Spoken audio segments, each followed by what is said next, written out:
Hi, everyone. Welcome.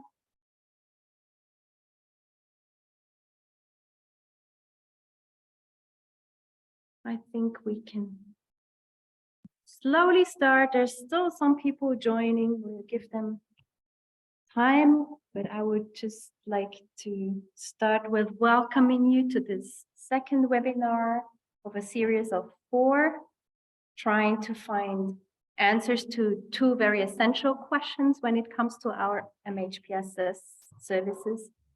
These questions are we doing the right things? And are we doing them right? Now, today's webinar is dedicated to assessments. My name is Monja Ebersveld. I'm a program manager at the Swiss Red Cross, and I'm co-leading a working group under the roadmap together with Sarah Kate van der Walt from the PS Center, who's also here today.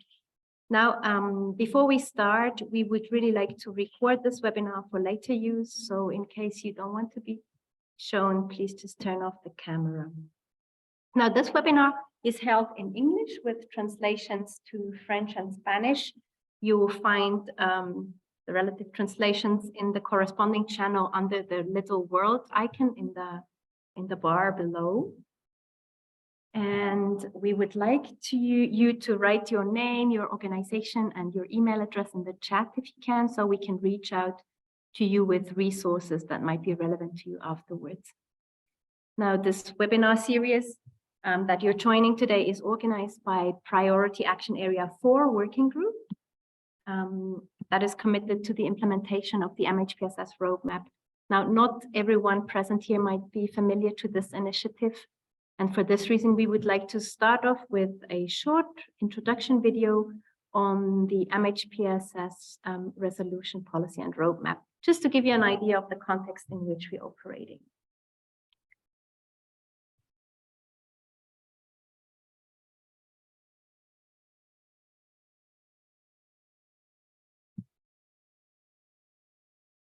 In the following presentation, we would like to give you a very brief introduction to the mental health and psychosocial policy, resolution, and roadmap working groups. As for you to understand the connection with today's webinar and the MHPSS roadmap within the Red Cross and Red Crescent movement. Every day, the Red Cross and Red Crescent movement around the world is confronted with the extensive unmet mental health and psychosocial needs. The movement saw an urgent need to increase efforts to address these needs, and therefore, in December 2019, the movement made historical commitments and adopted a joint movement policy on mental health and psychosocial needs in all contexts. Also, together with 196 states, the state parties to the Geneva Conventions, the RCRC movement recognized the urgent need to scale up the collective response to the MHPSS needs of people affected by armed conflicts, natural disasters, and other emergencies. Turning our attention back to the MHPSS policy, its aim was also to contribute to an enhanced RCRC movement response by providing overall guidance to national societies, the IFRC and the ICRC on how to build a more harmonized, integrated, contextually appropriate, and holistic response to MHPSS. With the policy, a roadmap document followed, highlighting 6 priority action areas on addressing mental health and psychosocial needs. The roadmap sets out a strategic and coordinated approach in terms of the activities to be carried out individually by national societies, the IFRC and the ICRC, and activities to be carried out together. The ICRC and the IFRC and a group of national societies have supported and coordinated the rollout of the roadmap since 2020 by, for example, creating 5 working groups. These groups were officially formed based on the priority action area thematics. Working Group 1: achieve a basic level of MHPSS across sectors. Working Group 2: reinforce the movement's MHPSS collaboration. Working Group 3: promote the MHPSS well-being of staff and volunteers. Working Group 4: demonstrate the impact of MHPSS interventions. Working Group 5, strengthen the advocacy for mental health and resource mobilization. In this webinar series, a number of national societies engaged in Working Group 4 have come together to showcase good practices from national societies and to highlight various aspects of monitoring and evaluation and research. Working groups are a unique space for various RCRC movement actors to exchange experiences and work jointly toward the implementation of the MHPSS commitments. The working groups continue to rely on the participation of national societies.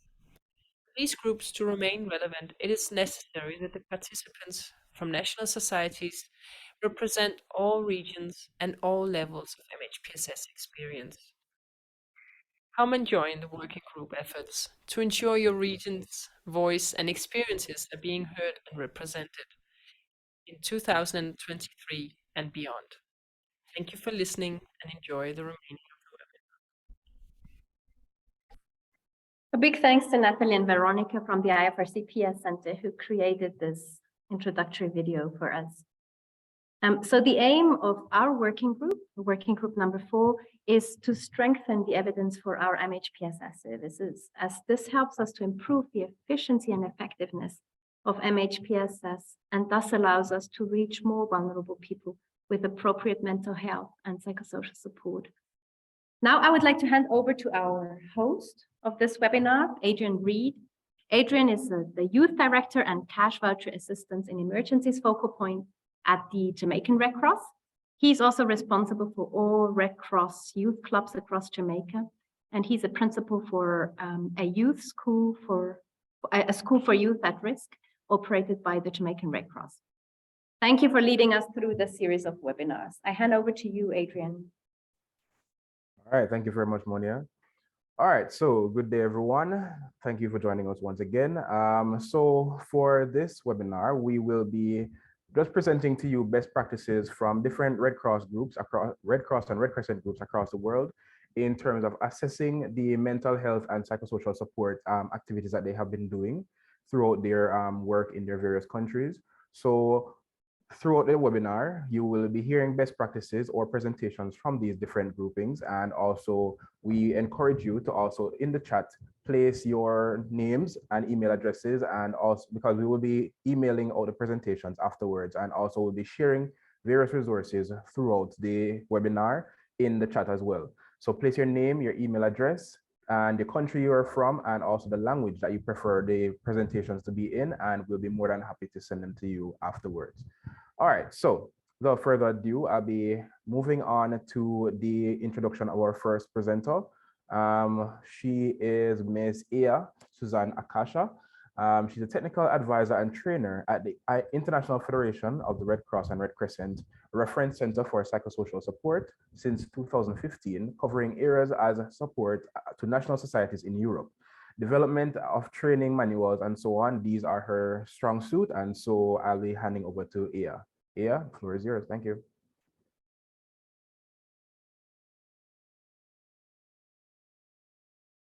Rule number 1, unmute yourself when speaking. I'm so sorry.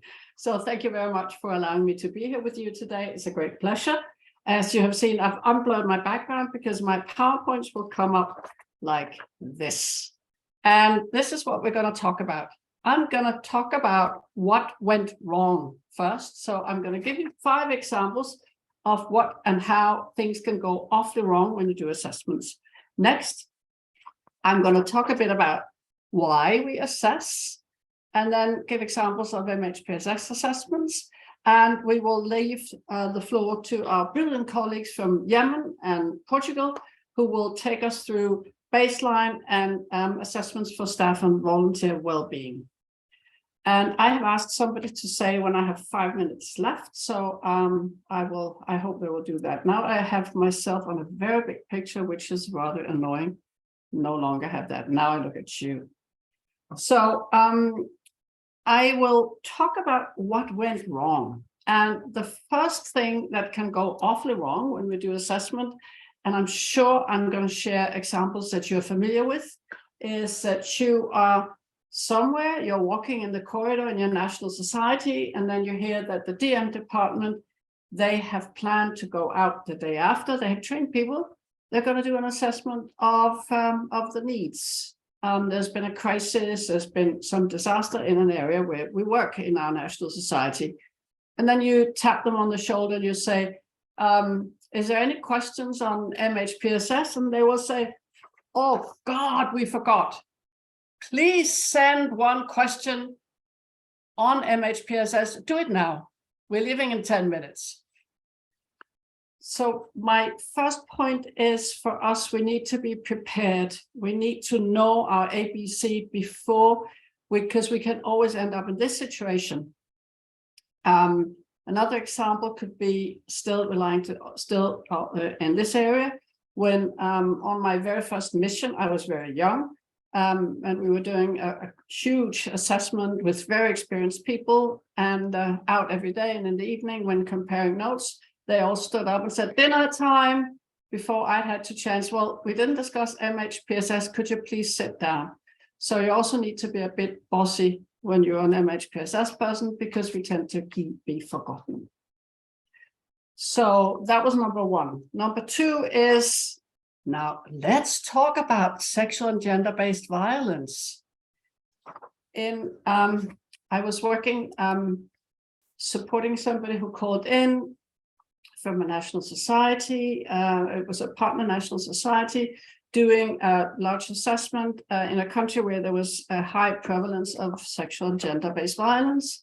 And they had included lots of questions on SGBV, sexual gender-based violence, while going into the communities. And then you have to say, hey ho, no way. We cannot ask any such questions because we don't know if there's somebody we can refer to. So we always need to take, that's lesson number two, always need to take the context into consideration. Now, third one that I think we're meeting quite often nowadays, if we're being asked to review an assessment, is that there will be, now I'm speaking a bit fast, I'm noticing, sorry to the interpreters, is that there will be this, let's screen for PTSD. And very often nowadays, we are seeing a lot of assessments that will focus on screening for mental health disorders, mental health issues, and for the prevalence of PTSD, and not so much focusing on what is the general picture in the population that we're going to support. Now, number four that I have just been working with is drowning in data, because you have simply so much data, you have asked so many questions, especially nowadays when we can do assessments online. We can send them out, assessments, to all national staff and volunteers. We can send them to the entire communities, and everybody can input their data, or we sometimes collect all the data. So we simply cannot see the facts because we drown in them. And the fifth thing that I find again and again is that we actually forget, we include the affected, we have learned that, but what we do forget is very often to ask them about their own perception of their anticipated needs.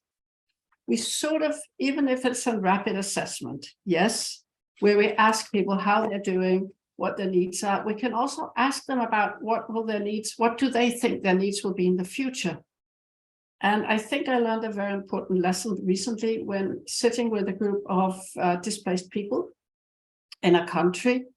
And I deviated from the planned assessment and said, so what do you think, which skills do you think you're going to need when going to wherever they were going? And they really surprised me by saying communication skills. So I think that the anticipated needs are very important to include. What are people's own views of what skills do they need when they have to live a changed life? So that was sort of my introduction, talking about what can go awfully wrong. And I'm going to talk about why we do assessments.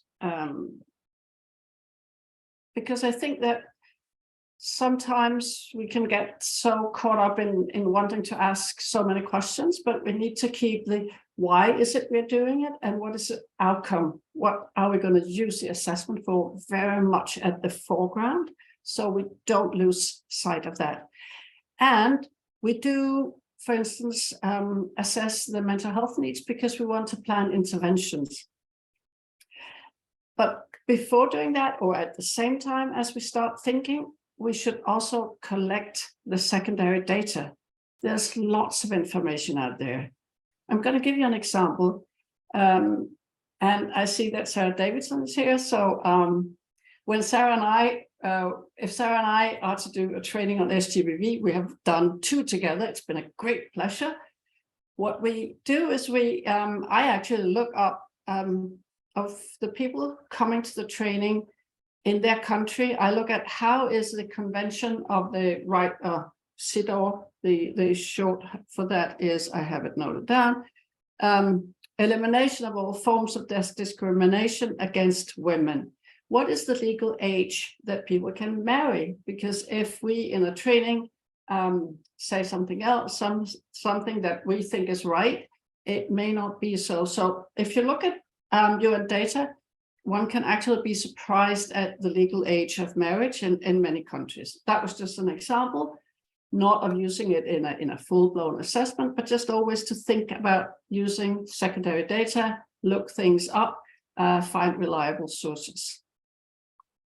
So the assessments will usually use, and we will hear examples of that, both focus group discussions, quantitative and qualitative and quantitative data. So usually we have both in an assessment to give us what we need. And we are looking to have a full understanding of the situation. We're looking at having an analysis of the threats and also the capacities to people that we will affected, that we will work with. And we're also finding out what resources is available, who else is doing these things, and also what stakeholders are in the area and how can we collaborate with them. So these are just things that I know you're all aware of, but still it's good to have them mentioned when we have this introduction to how we do assessments. Now, we have emergency assessments, we have baselines, we have different types of assessments. And one of the things that is my go-to preferred Bible is actually a document out from the PS Center.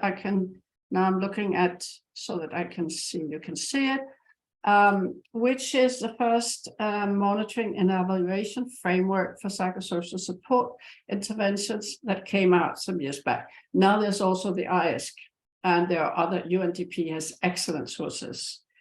But when going to do a rapid assessment, I'm really fond of, and I will tell you why, the 7 questions. I've used it again and again. It's just top 7 questions. Now, the first one is, since the emergency, what changes have you noticed in yourself and others? Now, the reason this is really interesting is that it's an open question. It doesn't use difficult words. It's not saying, are you depressed? Are you sad? Are you upset? It is, what changes have you noticed, so that we are not using and putting, what should I say, importing our understanding of how things should be, how people should react. And it's a violence prevention, it's a protection, and MHPSS assessment. There's this short version only with 7 questions, and then there's a more elaborate one. And when doing the assessments, as I said, we have used it again and again, me and my colleagues. And then, of course, we also add other questions that are relevant and pertinent to the context we are in and the situation. Another example, and how am I doing with time, Adrian? I'm doing okay. 5 minutes, okay. Another assessment that we developed, which was a bit different, was for the Ukraine. It's on the PS Center website. in the beginning, where we made a combination of which secondary data to look for, which questions to ask. And it also had some of these anticipated needs questions in it. Plus, it had this question about what did people used to do? So mobilizing their own resources, what did they used to do? What used to work well from them before the crisis? Is that something they can start doing again? So tailoring it to the situation, as I already mentioned. For the current situation, now I have mentioned baseline. We will hear an example in a little while. There's another type of assessment that we haven't talked about yet, and that is of the capacity of a national society. And you may be aware that there's something called the OCAC, Organizational Capacity and Certification Process, which is an assessment that national societies do of themselves, which is quite an interesting and thorough process. That does not so much cover the different programs they do, but more how well, there's interesting things on the IFSC webpage on the OCAC. My national society has done their OCAC, and it was quite interesting to hear the presentation of that some years back. But currently at the PS Center, we're doing an assessment of national societies' capacities, and that's an online assessment of what they're doing in MHPSS in order to plan the interventions that we're going to propose in a big program. So we can do assessment of staff and volunteers. We can do them of people we're working with, but also at the national society level. At the level of staff and volunteer, we will hear much more and very interesting in just a few later on today. But there was one thing that I thought about I'd like to mention. And during COVID, when we at the PS Center developed tool for monitoring and evaluation of staff well-being, there was a question that was very important. So there was a survey sent out every second week to staff and volunteers. And the key question was actually not so much how had they felt, but it was more like, have you felt like you wanted to quit your volunteering work with the Red Cross, Red Crescent? So that was very, yeah. I'm done now. Is that it, Adrian? Somebody said something. Yes. Okay. And my final PowerPoint comes here. And this is the official one that I have to end with. There you go. Thank you very much. All right, great. Thank you very much, Ia. All right, so we once again welcome everyone to this the second part in our 4-part series about mental health and psychosocial support. We have presentations today from the Yemen Red Crescent, the Portugal Red Cross, and as you heard just a few moments ago, from the International Federation of the Red Cross and Red Crescent Psychosocial Support Center. So we will be, we also encourage you to place your questions in the chat. Please remember to do so. If any questions you have that may arise as the presenters are going along, please place them in the chat, and we will have our moderators highlight these questions as we go into the question and answer section of our webinar today. So coming up next, we have our second presentation, which will be from the Yemen Red Crescent. So our presenter today is Abdullah Logman, who is the Mental Health and Psychosocial Support Senior Officer with the Yemen Red Crescent. He has worked in projects funded by the EU, implemented by the Yemen Red Crescent in partnership with the Danish Red Cross and the Psychosocial Support. The projects focused on community vulnerable groups and Yemen Red Crescent capacity building regarding interventions, and this includes various activities like mental health and psychosocial support and training, recreational activities for children in outreach areas, awareness raising sessions regarding, well, these are mostly done for community members for example, in stress management and coping with stress, self-care and peer support sessions for the Yemen Red Crescent staff, volunteers, and managers, and additionally, referral pathways to mental health specialized services. So I now hand over to Abdullah. The floor is yours. Thank you. Thank you. Hello, good evening for everyone. It's my pleasure to be in front of you again after the first session in the morning. I will talk and present to you some lessons learned from YRCS experience related to MHPSS assessments in our projects and programs. Thank you in advance for your attention.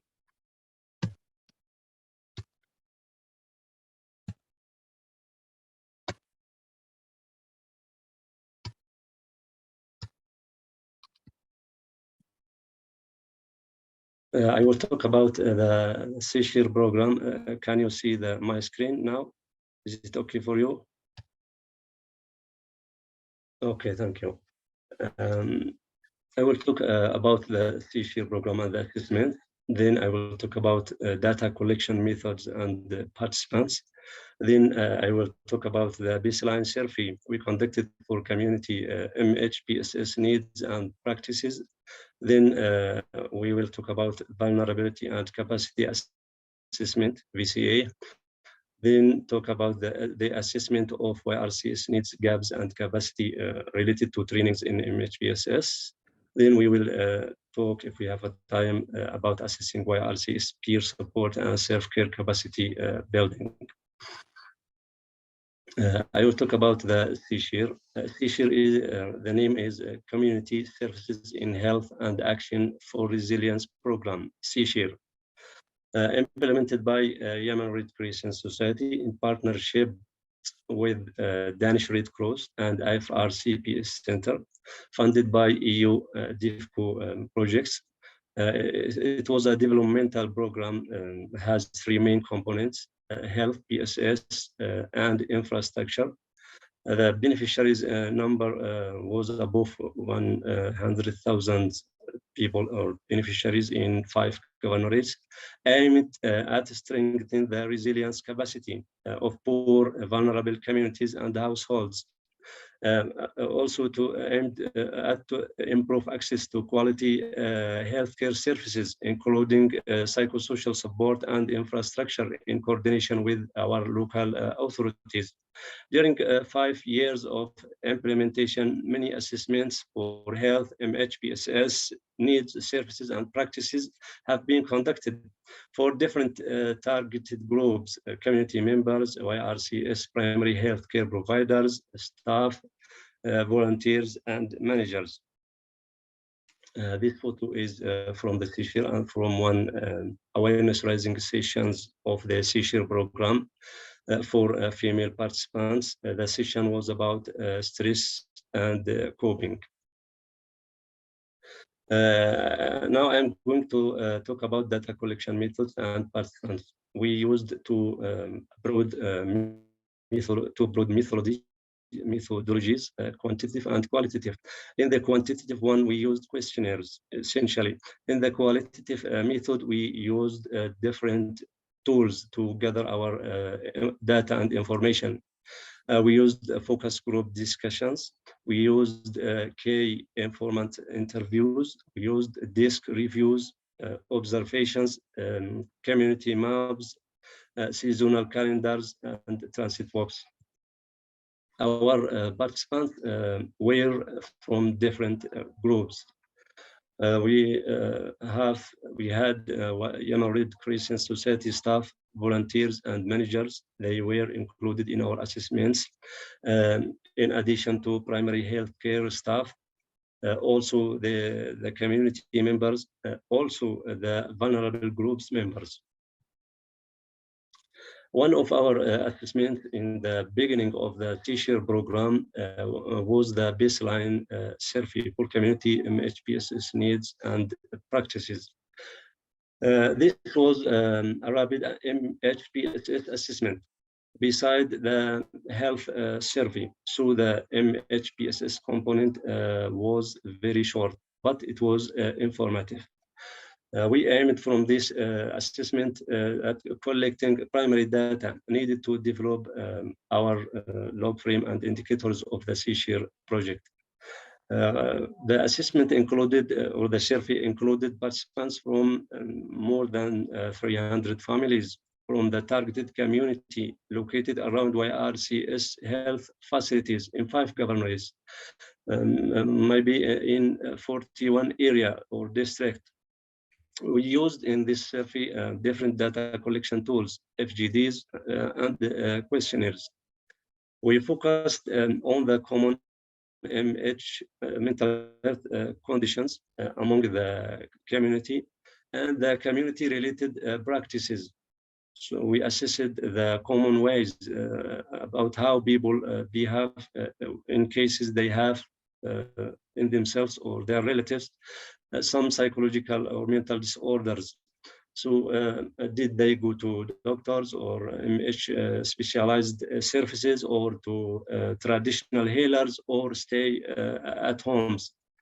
And we assessed also factors prevent people from going to the mental health specialized services due to different factors, among them the high cost of this service, the MH, and the strong shortage in MH services in Yemen and in MH specialists. In addition to an important factor prevent people from going to these services, which is the social stigma around the mental disorders and conditions.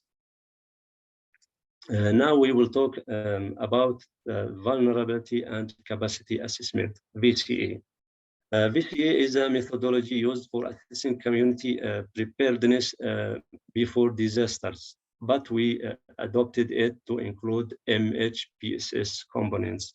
So we assessed in this assessment, we assessed different aspects of community mental health practices, hazards, suggestions about developing the services, vulnerabilities, and we talked about the community capacities.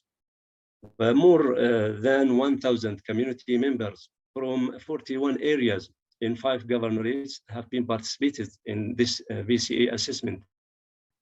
And they identified and prioritized their problems, needs, and capacities. Diverse people have been included. We included males, females, children, elderly, marginalized groups, and community leaders in this assessment. Different participatory data collection methodologies like community mapping, seasonal calendars, and transit walks. The VCA has been split to 3 different stages: data collection stage, data analysis stage, then the preparation of community plans, which translated into small projects. Most of them were about mental health, about general health and about WASH, but we tried to include mental health in community projects and the plans. The VCA has been, the VCA was a long assessment and a long process, included most of the community vulnerabilities and capacities, including MHPSS. So here you can see some photos from this assessment. For example, this is the on the right, the seasonal calendar. Here is the community mapping process. Here is the transit walk for our volunteers. Here is the last photo. We have one of the community meetings that talked about this assessment. In this assessment, in the stage of or the part of vulnerability assessment, we identified different by the community, of course, different hazards, risks, and stress resources. For example, for the community, the situation was stressful. You know that the situation in Yemen is a war and a conflict situation, so it is a long, stressful resource. Also, people talked about, informed us about protection issues and about family issues and the community issues and the problems and the mental health issues and problems. Then the assessment, the VC assessment talked about capacity. So we identified through the community participation, we identified different capacities related to the country, the Yemen country, related to our culture, related to our community, strengths related to our environment or to the situation itself. So we tried to link these capacities to the next step in the assessment, which was how to transform vulnerability into capacity. So people talked about human resources, about the resources in the culture in Yemen, and about the resources in the environment and in the community. So this was an essential assessment in the CSHIR program. Upon it, we built different interventions. We will talk also about the assessment of YRCS needs, gaps, and capacity training in MHPSS. This assessment used IFRC, M&E materials, and toolbox. So we referred to this manual and adapt it to the community and our culture concepts. This assessment assessed MHPSS and protection activities that are currently implemented by YRCS in addition to MHPSS capacities, needs, and gaps. This assessment provided a baseline and recommendations for a sustainable capacity building plan on MHPSS regarding YRCS. More than 189 YRCS staff, volunteers, and managers from 4 governorates and HQ have been participated. We used questionnaire open, in addition to open questions and FGDs and disk reviews to collect data. We can share with you the report, the final report. We focused on stress, distress, and coping, community understanding for the well-being concepts and science and related practices. The results were compared with data from a range of sources, was triangulated for validation. The results showed that BSS was not integrated with most of YRC's other activities, and it was not integrated according to the quality criteria. So this assessment gave us a good idea about what we are doing and what we should do in the future.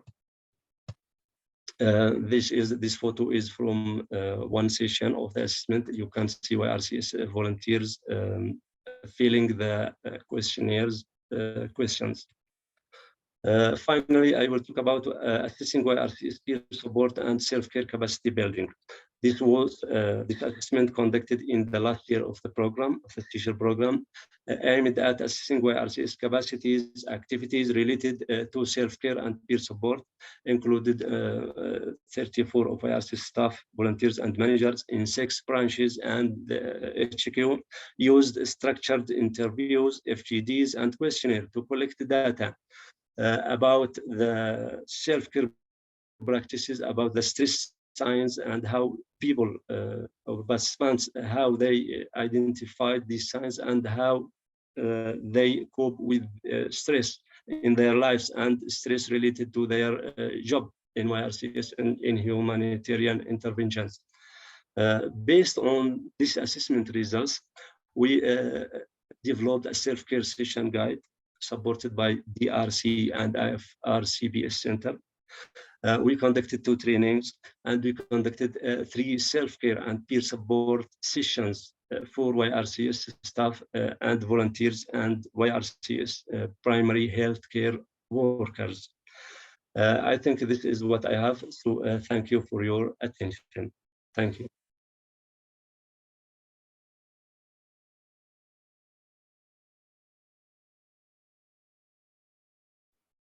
All right, great. Thank you very much, Abdullah, for your very interesting and informative presentation.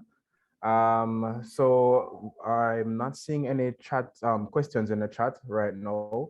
Once again, ladies and gentlemen, in the audience, please present any questions that you may have for any of our panelists or presenters in the chat, and we will have them addressed afterwards.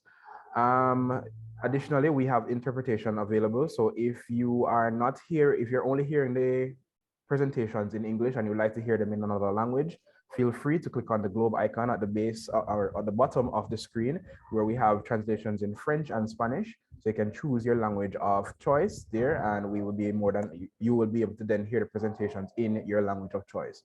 Additionally, please, once again, place your questions in the chat and we'll be more than happy to address them afterwards.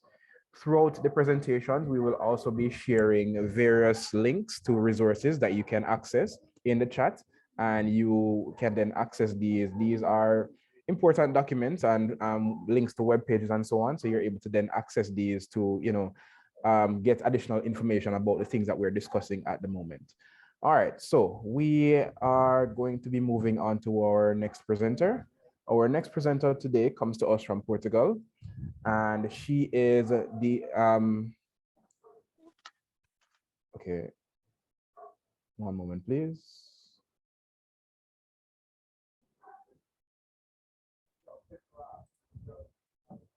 All right, so our next presenter is Ana Oliveira, and she is a psychologist with expertise in justice psychology and clinical and health psychology by order of the Portuguese psychologists.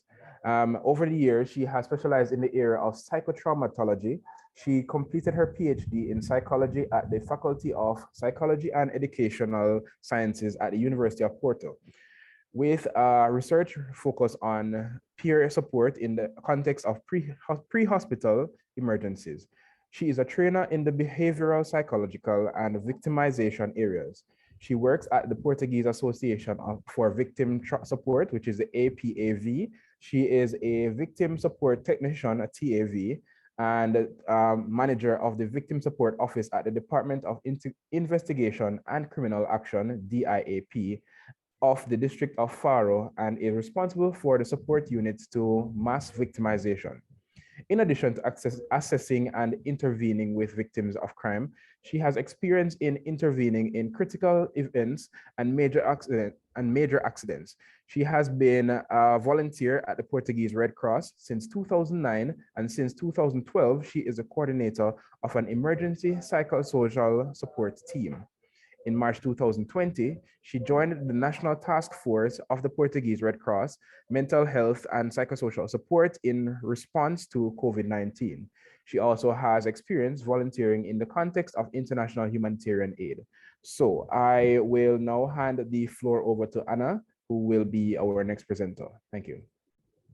Thank you.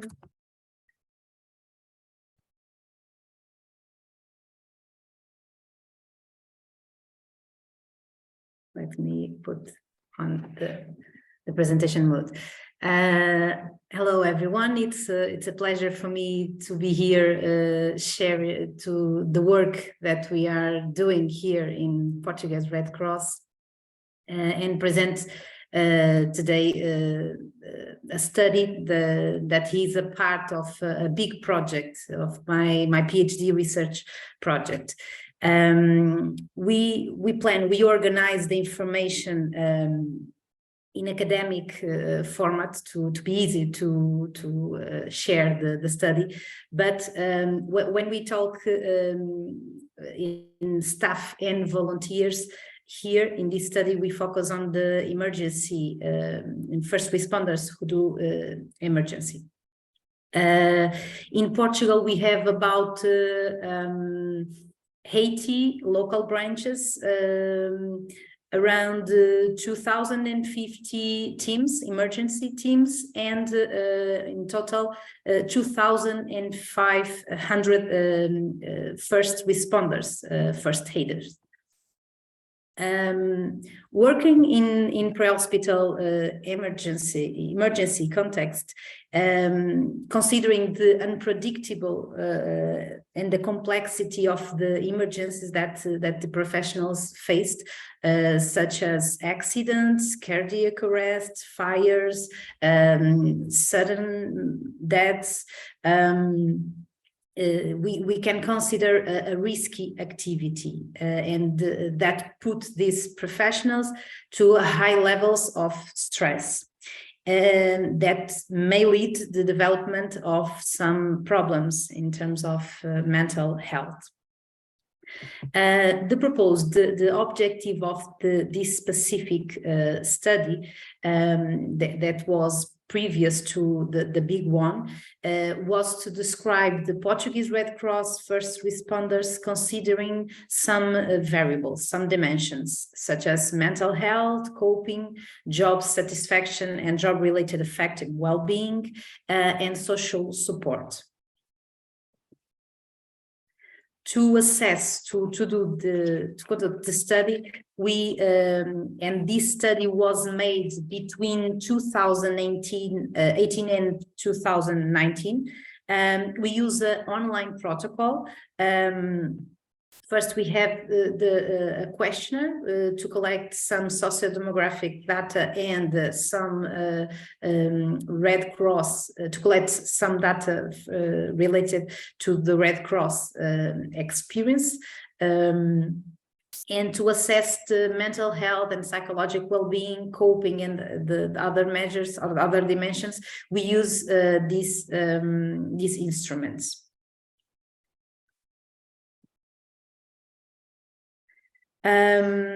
About 300 first responders participated in this study. The majority were women with a mean of age about 33 years old. The majority are volunteers with the elementary training, because to be a first responder, they can have two different levels of training, the elementary or advanced training. In terms of years of experience, the mean was about 7 years, and the majority have no leadership position. In terms of results, we found satisfactory levels in terms of general health and psychological well-being, but about 30% reported complaints. About 28% of these first responders were exposed to at least one critical event, and about 2.5% meet criteria to PTSD. Considering the whole sample, this percentage is about 8 first responders.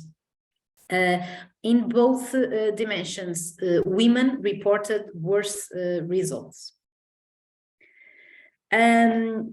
According to different instruments, the definition of coping can be different.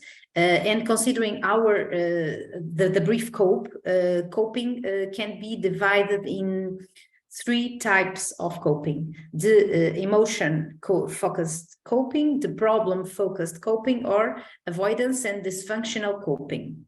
We found that these first responders use the most used strategies were the emotion-focused coping, such as emotional support, acceptance, positive reinterpretation, and other examples. We found good levels of job satisfaction and also effective job-related effective well-being. And about the social support, we found moderate levels of perceived social support, both by peers and by the organization, in this case, the Portuguese Red Cross. We try to understand the results a little deeper in terms of some information, some aspects related to the Portuguese Red Cross. And we found that first responders with the elementary training showed worse mental health than those with an advanced training. We also found that volunteers reported higher job satisfaction compared to staff, and first responder with elementary training showed higher results too. Volunteers reported a greater job-related affective well-being. In terms of social support, volunteers that have elementary trainer show the greater perceived organizational support, and volunteers reported a higher perceived support from their peers compared to staff. We did some exploratory analysis crossing variables, and we found that the dysfunctional or avoiding scoping appears to be a predictor of mental health psychological well-being. In other words, strategies such as deny, guilt, or substance abuse could or may lead or can contribute to a poor mental health and can predict some mental health problems. In terms of conclusion, we think that by optimizing the work conditions, promotes training and support, ongoing support and training, we can give some contribution to mental health and psychological well-being of first responders, and which will be reflecting the quality for the beneficiaries to the population. Getting a sentence from the goal of this webinar, the assess is considered a basis to activities and intervention. We think that considering the importance of training and promotes a greater care to staff and give some gender-friendly approach and ongoing assessment, we can contribute to the mental health and well-being of these professionals. Thank you for your attention. All right, great. All right, thank you very much, Anna. Very short and spicy presentation with also very interesting information presented there. All right, so we have now come to the point where we'll be addressing the questions that have been placed in the chat. Following Anna's presentation, are there any additional questions? Feel free to place them in the chat now, and we will have them addressed in a short manner, well, in a short while. So we will now have the chat moderators taking over to present any questions. I'll hand over to Monia, who will be then presenting the questions. Well, along with myself, we'll be presenting the questions that have been placed in the chat, and we'll have our panelists come back to help with the presentation or responses to these questions. All right, so Monia. Yes, thank you, Adrian. Yes, there has been 3 questions actually for Abdallah. The first question was, could you share one practical example of a monitoring, evaluation, accountability, and learning indicator? Is there any good example that you could give for such an indicator?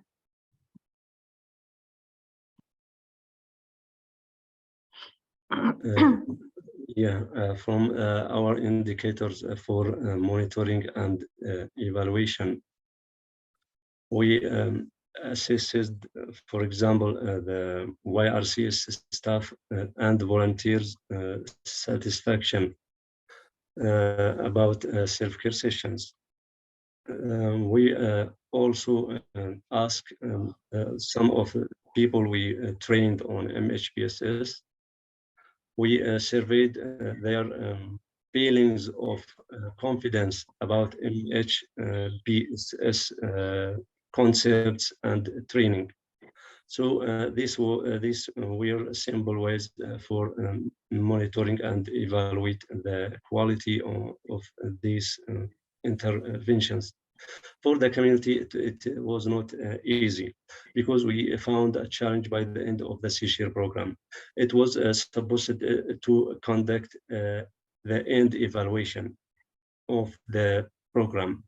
This evaluation had to include different aspects about the services we provided to people. But unfortunately, we didn't this final evaluation due to problems related to the donor, related to the situation here in Yemen Red Crescent Society. I hope this is enough to answer that question. Thank you, Abdullah. Sarah also asked the question concerning how do we assess the improvement in children and adults? And our colleagues from the IFRC PS Center were so friendly to share some of the resources where you find answers to these questions in the toolbox and also in the Children's Resilience Program. So please have a look at the PS Center's website also. And then there's another question to you, Abdullah, if it is possible to share the assessment report that you were mentioning, conducted by the Yemen Red Crescent Society. And there's a special interest to look at the questionnaire, even in the original language.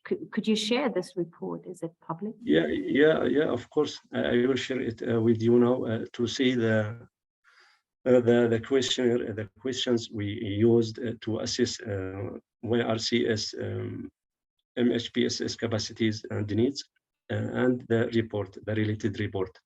For the VCA, it's not easy because it was a qualitative methodology in essence, but I can share the main results we extracted from the meetings of people and from the tools we used.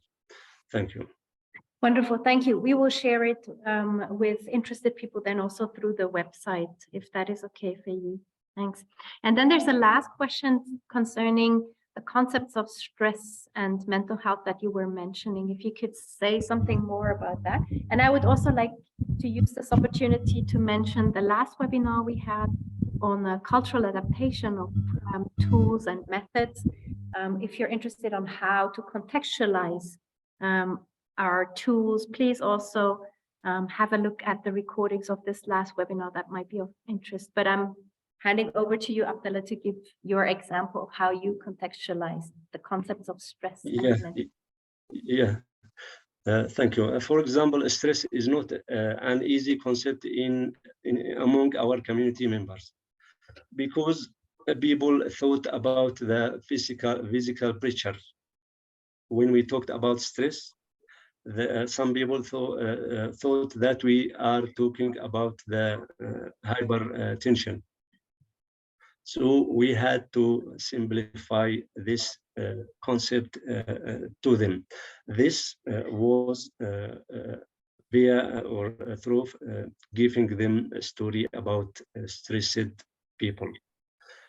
What are the sources of the stress? For example, we conducted awareness raising sessions about stress and coping. As you see in the photo, those sessions conducted using a calendar. The calendar had a drawing in front of people. Then the content is behind for the volunteer to read from it the main concepts or the main messages, the key messages. We introduced to our people during the sessions a story of a person called Sabir. It was a person from Yemen, and he was in a difficult situation due to conflict. He left his home. He had problems like, for example, related to health, related to educate his children, related to his wife. Through this story, we tried to introduce stress to people. What is the meaning of stress? What are the factors that cause this stress? What are the signs or symptoms that appeared on this person due to stress?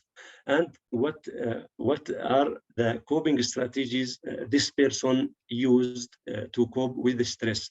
Then from linking the experience of this person, the story, to the reality of our people, we conducted or we had a progress. So people were understanding of what is stress. So this is a practical example we conducted during the C-Share program. I think it is enough. Thank you. Thank you, Abdullah. And then there were some questions also concerning Anna's presentation. The first question was, it doesn't concern assessments, but rather the trainings, the need for trainings that you mentioned. The question is, what happens when the person, the beneficiary, is shutting down and not willing to talk? How, as volunteers, can we deal with that? And are we trained as volunteers? Are we enough trained to see the signs? Anna, can you say something about that? Yes, in fact, the training, when we talk in training, is and in first responders, is to prepare them to deal, to have a good approach to the victims, and the communication skills are crucial to deal with some behaviors, and how to identify some signals of distress, for example, after some traumatic stress. The focus is more on themselves, not the focus of my research is in themselves, to recognize their signs of distress, how to ask for help, how to give support to a colleague, but also in training they learn, they can be aware how they can help people, the population, the beneficiaries also. So we did I'm thinking in the peer support program, in development and implementation, and the training the trainers, or the training the peers to give support. And we did some role plays, and we discussed some cases. And during the program, we also did a focus group to share experience, to identify some needs of additional training and information to give the best care and the best support to people. There was a question also going into the same direction concerning the trainings that you're offering. You said you have like elementary trainings and then more advanced trainings. Like, what is the difference, and what difference does it make for the beneficiaries then? To be a first responder in Portugal, I'm a first responder also, we need to at least a level of training, and the elementary training to do first aid. But in recent years, we have an advanced training with more hours of training, and with additional content about mental health topics. So first responders with elementary training have no information about mental health and how to deal with the stress, coping, and critical events. With an advanced training, we call TIS, it's advanced training. They have it's about 12 hours of training.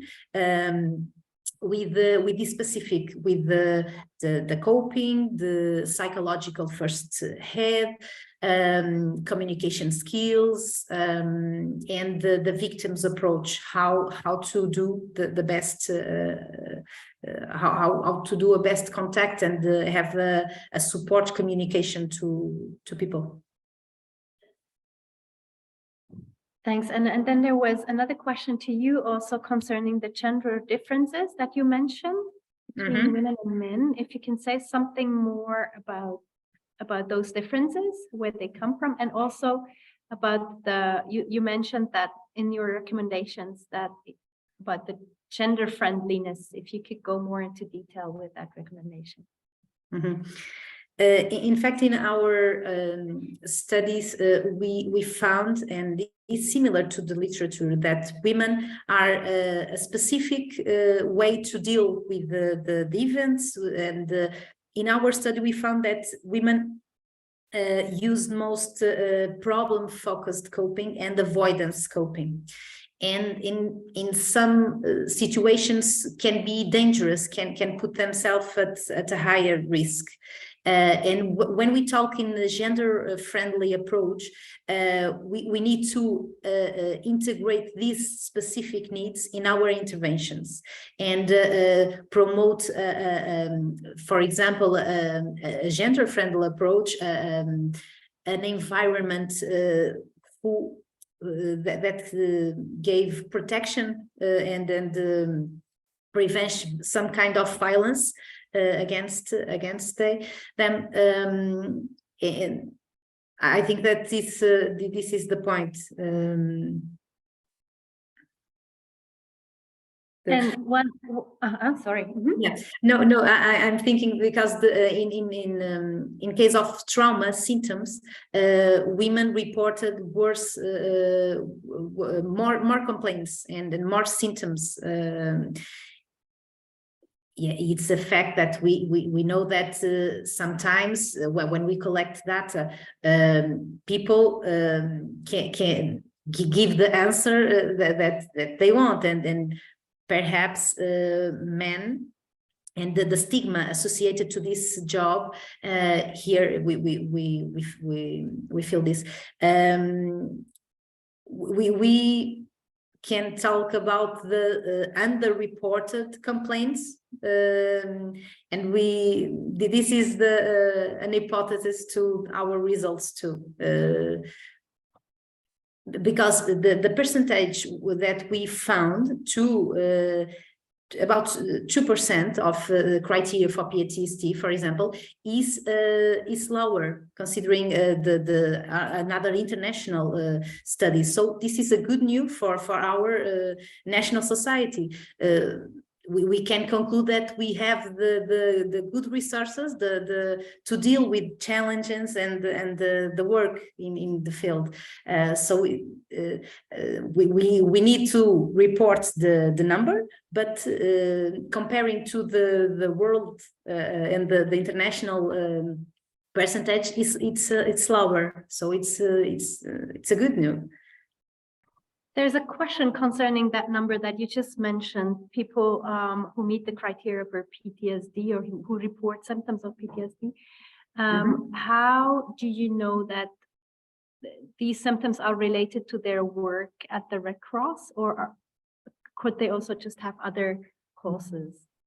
In our questionnaire, in our instrument, the PTSD checklist, before we asked to, considering their work at the Portuguese Red Cross, to identify if they were exposed to at least one critical event.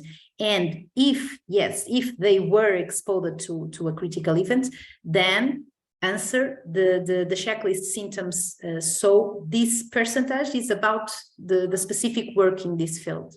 Yeah. Thank you, and I hope I haven't missed any of the questions that were raised in the chat. If I did, please just write it in the chat again, then we can pick it up later. Then I'm handing over to you, Adrian, for the rest of the panel discussion. Sure. Thank you very much, Monia. All right, so questions now to all our panelists. Anna has been in the hot seat for quite some time, so let's hear from Aya and Abdullah. All right, so Abdallah, sorry.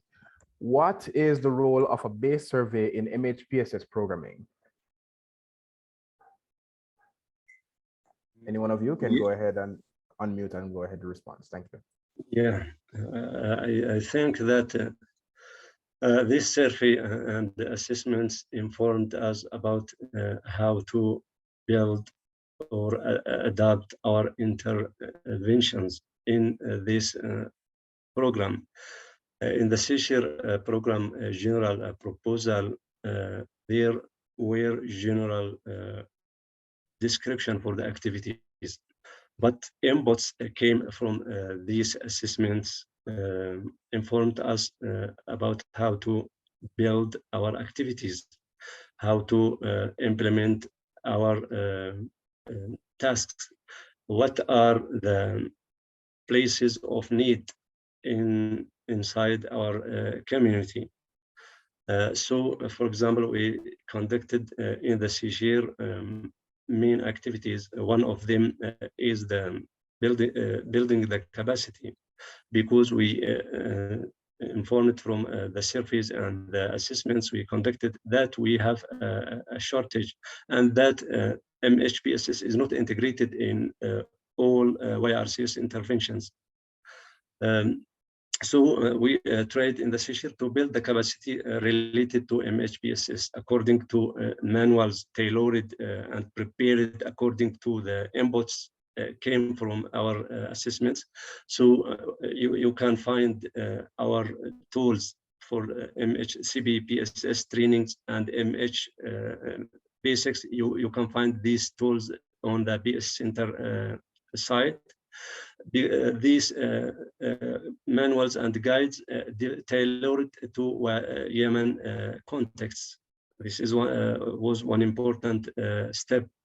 We conducted recreational activities for children, as we informed from the assessment results that children need to this service, and that community stresses that they need safe spaces, they need recreational activities for children.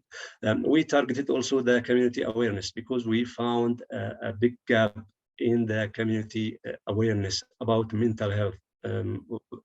The social stigma is evidence for this awareness, because it's not easy in Yemen that people go to the psychiatrist or the psychotherapist. It's not easy to talk about mental disorders. People understanding for mental disorders is around insanity and schizophrenia. They didn't consider that depression, for example, and anxiety are separated disorders. So also many people, of course, have their ways to cope with the stress, but some coping strategies, as we found by our assessments, many coping strategies were harmful for people, like chewing gum. In Yemen, gum is like smoking, for example, or smoking, or avoiding stress, escaping from stress. So we built our awareness raising sessions upon these results came from the community and from Yemen Red Crescent staff and volunteers. Now we are working on integrating MHPSS within YRCS interventions, including shelter, for example, including health in the health facilities, including different interventions by YRCS. We try to make the MHPSS component apparent. Thank you. All right, excellent, Abdallah. Iya, Anna, any feedback on this matter? What is the role of a base survey in MHPSS programming? I can give some contribution. As I said before, this study is one part of a big project, and is specifically in my research project. Before implementing the peer support program, we used a multi-method strategy plan. we did interviews with first responders to have a deeper knowledge to their experiences and recognize their needs in order to adapt the intervention and implement this kind of support structure, considering these needs. And I think that if you want to know the best or the best work, we need to know from their voices what they want and what is the best way to give support. And as Abdallah said, the awareness of mental health topic is there is a stigma, and I think that with assessment and ongoing monitoring, we can contribute to minimize this stigma and to show the first responders that we are here, we care of them, and they can ask for support any time.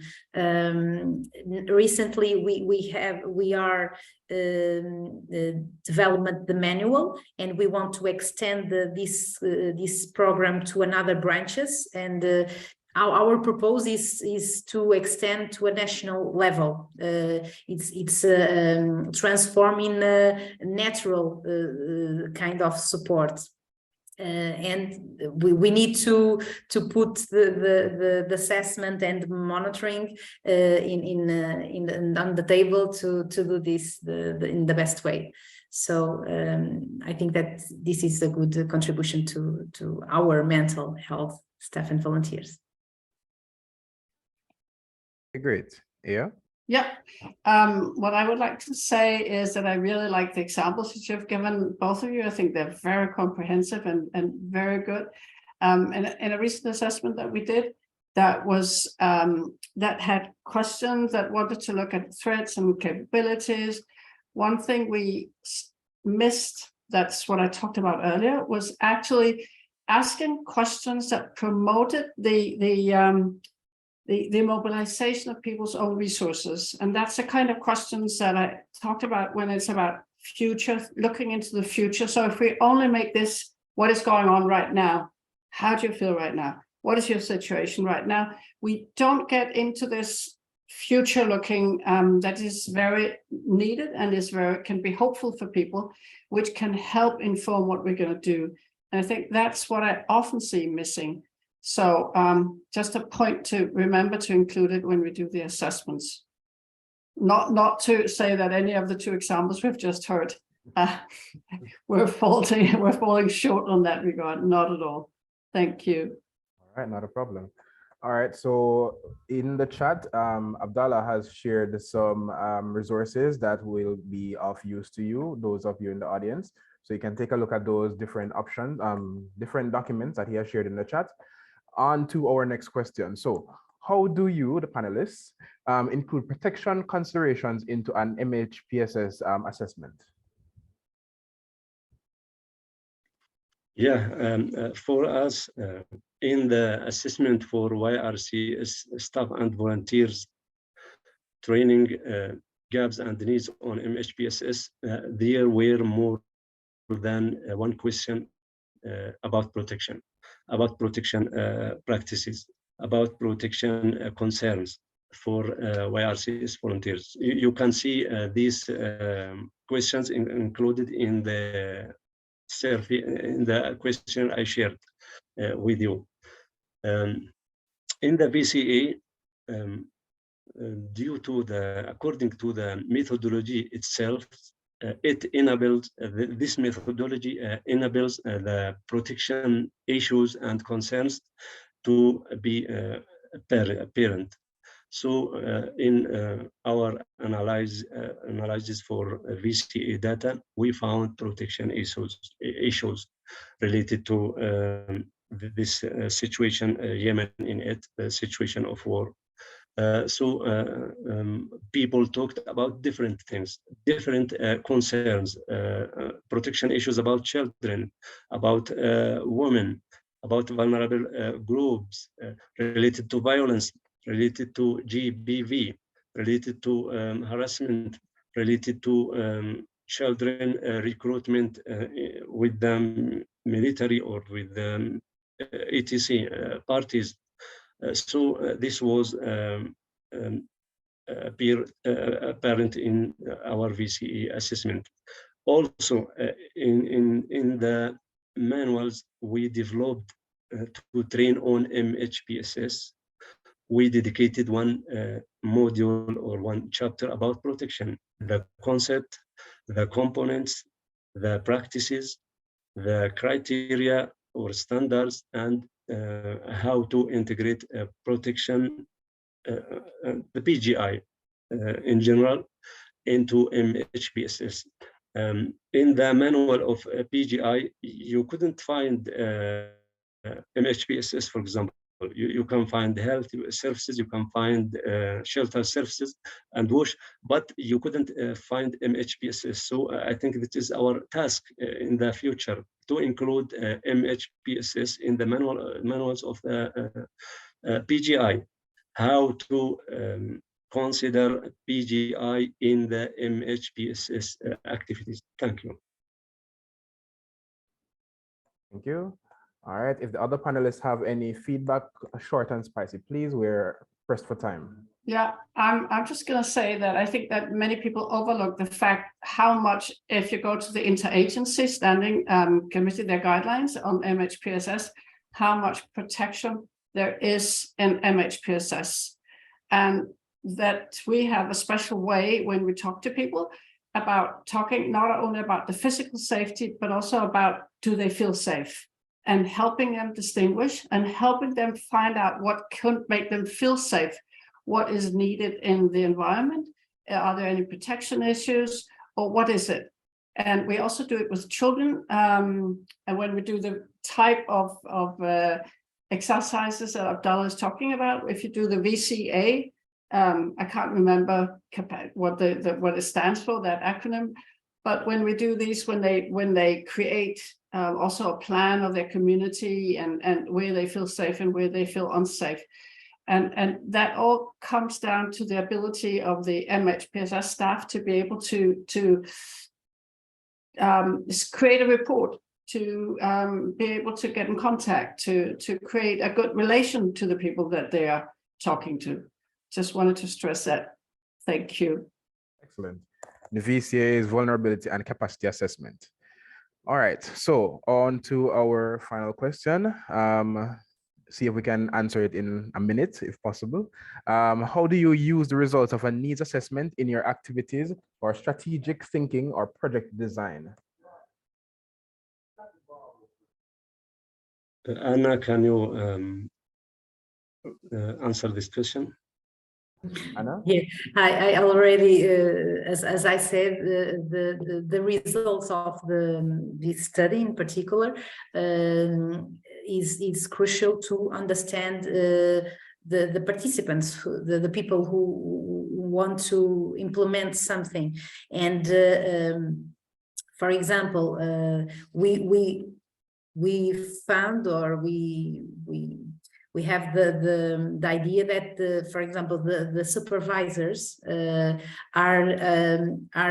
crucial, or have a specific role to are more close to them, and we can also we need to work with them also, and so the results, as I say, we found during the program the need to make some improvements.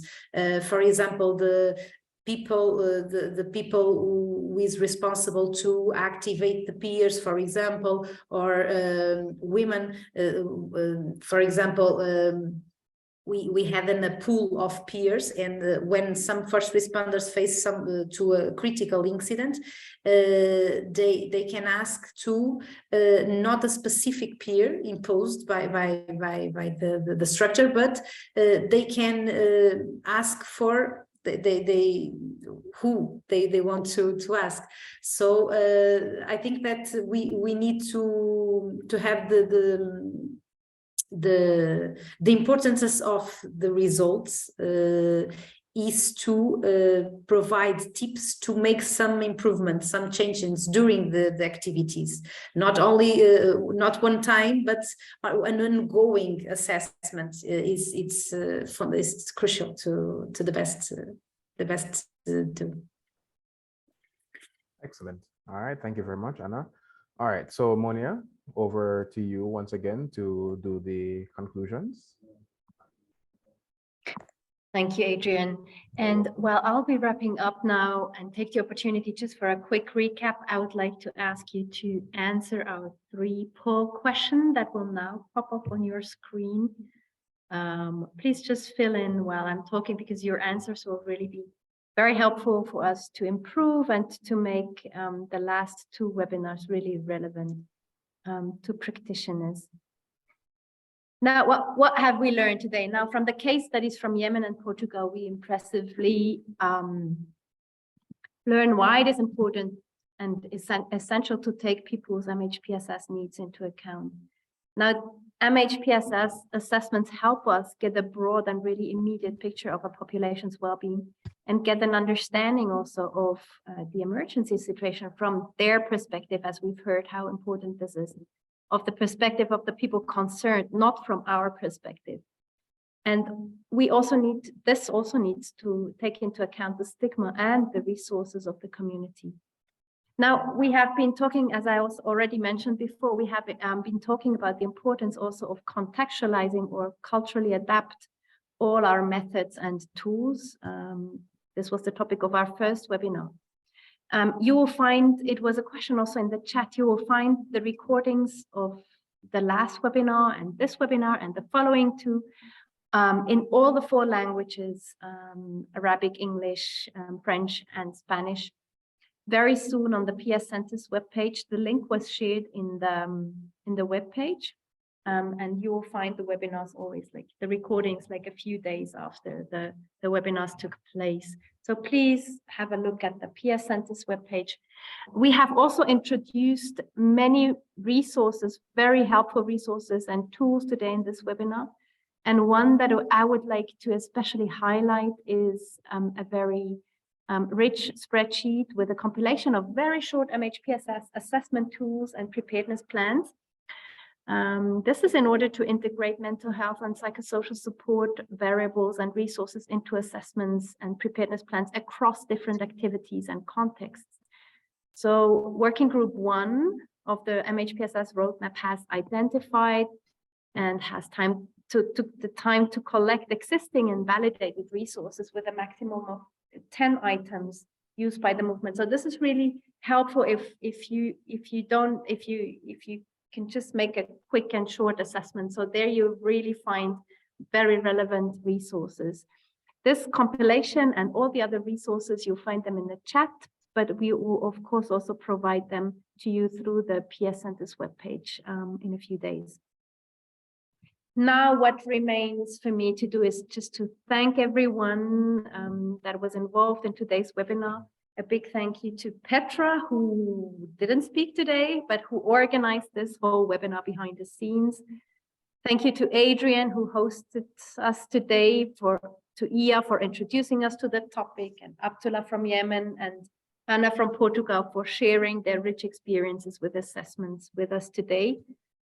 A big thank you also to the interpreters, also behind the scenes, that have been working for us to include everyone, and of course to Natalie and Veronica for the technical support and for the video you created for us.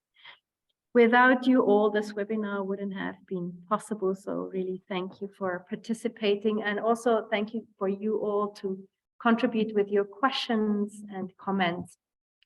Now, I would like to take this opportunity to invite you to our other 2 webinars of this series on monitoring and evaluation, taking place on the 30th of March, and the one on research taking place on the 27th of April. Please join through the same link that you used today. And last but not least, I'm not taking more of your time, but I would like to invite you also, in case you're interested in getting involved into our working group or other working groups of the MHPSS roadmap. We really invite you to become part of this initiative. Please contact me or Sarah. You'll find our email addresses also in the chat, or we can put them there again. Now, I wish you all a very nice rest of the day, and we hope to see you again on our next webinar on the 30th of March, same place, same time. Have a good evening or afternoon or morning, wherever you are. Bye to you all. Thanks for participating.